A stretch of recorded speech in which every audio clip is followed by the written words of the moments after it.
ప్రేమ, యేసుని ప్రేమ.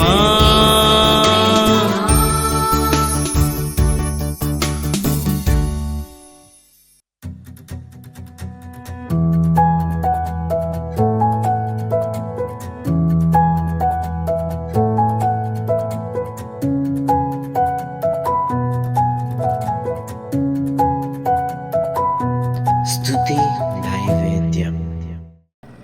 Praise the Lord. ప్రభునందు ప్రియమైన వారలారా, 132 కీర్తన మనం ధ్యానం చేసుకుంటున్నాం. మరి దేవుని యొక్క సేవకుడైన దావీదుకున్న ఆశ, దేవుని ఇంటిని గూర్చిన, దేవుని మందిరాన్ని గూర్చిన ఆసక్తితో మాట్లాడుతున్న ఈ మాటలను బట్టి మరి వాక్యం మనం విన్నప్పుడు మనలో కూడా దేవుని పరిచర్య పట్ల, దేవుని యొక్క మందిర సేవ పట్ల, లేకపోతే నీ వెళ్ళే నీ మందిరంలో సేవకునికి తోడ్పాటు అందించడంలో నీ పాత్ర ఎంత ఉంది, వీటిని మనం ధ్యానం చేసుకుంటే నిజంగా ప్రతి ఒక్కరు కూడా దేవుని పరిచర్యలో పాలి భాగస్థులుగా ఉండాలి. మరి దేవుడు మనల్ని ఎంతో ఆయన శ్రమలు అనుభవించి మనకి గొప్ప రక్షణ ఇచ్చాడు. కాబట్టి ఈ రక్షణకు ప్రతిఫలముగా మనం ఏం చేయగలం చెప్పండి? కొద్దో పాటో మనం చేయగలిగినంత దేవుని పరిచర్యలు మనం చేస్తే నిజంగా మనకి తృప్తిగా ఉంటుంది. 132 కీర్తనలో 12, 13, 14 వచనాలని ధ్యానం చేద్దాం. యెహోవా సత్య ప్రమాణం దావీదుతో చేశాను, ఆయన మాట తప్పని వాడు. యెహోవా సీయోనును ఏర్పరచుకుని ఉన్నాడు, తనకు నివాస స్థలముగా దానిని కోరుకుని ఉన్నాడు. ఇది నేను కోరిన స్థానము, ఇది నిత్యము నాకు విశ్రమ స్థానముగా ఉండును, ఇక్కడనే నేను నివసించేదను. ప్రార్థన చేసుకుందాం. మహాపరిశుద్ధుడా మా తండ్రి, నీ కృపలో మమ్మల్ని జ్ఞాపకం చేసుకుని నాయనా, నీ కృపతో మమ్మల్ని నింపి నువ్వు రోజు మాట్లాడుతున్న ప్రతి మాటను బట్టి నిన్ను స్తుతిస్తున్నాం ప్రభువా. అనేక విషయాలు మేము గ్రహించగలుగుతాం, మా వ్యక్తిగతమైన జీవితాలకు నీ వాక్యాన్ని అన్వయించుకొని జీవించగలుగుతున్నాం. నాయనా, ఈ రోజు కూడా మీరు మాట్లాడి మమ్మల్ని ఆదరించమని యేసు నామమున ప్రార్థన చేయుచున్నాం తండ్రి, ఆమేన్. ఇక్కడ చెప్తున్నాడు, దేవుడు సత్య ప్రమాణం దావీదుతో చేశాను. నిజమేనండి, దేవుని మాట ఎవరైతే వింటారో వారితో దేవుడు ప్రమాణం చేస్తాడు, లేకపోతే వాగ్దానం ఇస్తాడు. వారి భక్తిని బట్టి మిగిలిన వారందరినీ అదే ప్రమాణముతో, అదే వాగ్దానముతో దేవుడు దీవిస్తాడు. ఆనాడు దేవుడు పాత నిబంధనలు ఇచ్చిన వాగ్దానములు ఈ రోజుకి కూడా మనందరికీ కూడా అవి ఆశీర్వాదకరంగా ఉన్నాయి. పితరులతో దేవుడు మాట్లాడిన మాటలు, ప్రమాణాలు దేవుడు ఎప్పుడు మర్చిపోలేదు. వారిని బట్టే దేవుడు మనల్ని కూడా ఈ రోజుకి కూడా ఆశీర్వదిస్తున్నాడు.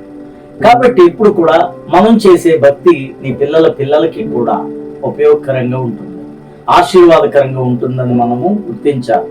దావీదుతో దేవుడు చేసిన సత్య ప్రమాణము గూర్చి చెప్తూ ఆయన మాట తప్పని వాడు అంటున్నాడు. దేవుడు మాట తప్పుతాడండి? దేవుడు అనేవాడు మాట తప్పితే ఇంక మనుషులు ఇంకేంటి? మనుషులైతే మాట తప్పవచ్చు, మనుషులు మాట ఇచ్చి చేయలేకపోవచ్చు, కానీ దేవుడైతే తప్పక ఆయన నెరవేర్చే దేవుడు. ఆయన తన భక్తులకు ఏవైతే వాగ్దానాలు ఇచ్చారో అవన్నీ కొద్ది కాలం తర్వాత వారి జీవితాల్లో అవి నెరవేర్చబడటం మనం చూస్తాం. కొద్దిగా ఆలస్యం దేవుడు చేస్తూ ఉంటుంటాడు మనం పరీక్షించడానికి, కానీ ఆయన మాట తప్పని వాడని మనం గుర్తుపెట్టుకోవాలి. రెండవదిగా, యెహోవా సీయోనును ఏర్పరచుకుని ఉన్నాడు, తనకు నివాస స్థలముగా దానిని కోరుకుని ఉన్నాడు. దేవుడు నివసించడానికి ప్రత్యేకమైన స్థలాల్ని ఏర్పాటు చేసుకుంటాడండి. చాలా మంది ఈ రోజున ప్రార్థనా అనుభవం లేక దేవుణ్ణి ఏది అడగకుండానే వారు చిత్తానుసారంగా మందిరాలు కడతా ఉంటుంటారు, ఆరాధన నడిపిస్తూ ఉంటుంటారు. ఎప్పుడు కూడా మనం దేవుడు ఎక్కడైతే ఏ స్థలమును కోరుకుంటాడో ఆ స్థలములోనే మందిరపు సేవ చేయాలి, అంతేగాని మన ఇష్టానుసారంగా ఎక్కడ పడితే అక్కడ బలిపీఠాన్ని పెట్టకూడదు. ఈ రోజున చాలా మంది దేవుని బలిపీఠాలని కట్టి అసలు ఇళ్లలో కూడా చాలా మంది ఇలాంటి పరిచర్యలు చేస్తున్నారు. జాగ్రత్త, ఎక్కడైతే నువ్వు దేవునికి ఒక స్థలము నిర్మాణం చేస్తావో, ఏర్పాటు చేస్తావో అది ప్రతిష్ఠిత స్థలం. దేవుడు కోరుకునే సీయోను కోసం ఇక్కడ చెప్తూ ఏమంటున్నాడంటే, అది ప్రత్యేకించబడిన స్థలము, దేవుడు సియోనుని ఏర్పరచుకున్నాడు అంటున్నాడు. దేవుడు నిన్ను నన్ను లేకపోతే సేవకు ఎలాగైతే ఏర్పాటు చేసుకుంటాడో మనుషుల్ని, ఆయన మందిరానికి, ఆయన ఆరాధనకు కూడా ఆ స్థలమును కూడా దేవుడు ఏర్పాటు చేస్తాడు. ఎక్కడైతే దేవుడు ఆ స్థలమును మనకి ఇస్తాడో, దేవుడు ఏర్పరిచిన స్థలములో చేసే ఆరాధన వల్ల అనేక ఆత్మలు రక్షింపబడతాయి, అనేక మంది ఆకర్షింపబడతారు. కాబట్టి ప్రియమైన వాళ్ళారా, ముఖ్యంగా దేవుని పరిచర్లో ఉన్న వాళ్ళారా, ఎక్కడ పడితే అక్కడ ఏంటి మనకిష్టానుసారంగా దేవుని పని చేస్తే అది ప్రయోజనకరము కాదు. జాగ్రత్త. మరి ఇక్కడ అంటున్నాడు, తనకు నివాస స్థలముగా దానిని కోరుకుని ఉన్నాడు. ఇది నేను కోరిన స్థానము, ఇది నిత్యము నాకు విశ్రమ స్థానముగా ఉండును, ఇక్కడనే నేను నివసించేదను. హల్లెలూయా.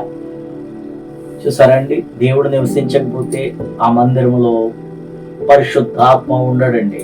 పరిశుద్ధాత్మ దేవుడు ఎక్కడైతే దేవుడు నియమించుకుంటాడో, ఏ స్థలమును ఏర్పరచుకుంటాడో, ఏ సేవకుని ఏర్పరచుకుంటాడో వారిని బట్టి, ఆ స్థలమును బట్టి దేవుడు ఆ యొక్క ఆరాధనలో అనేక మంది వచ్చేలాగా దేవుడు చేస్తాడు.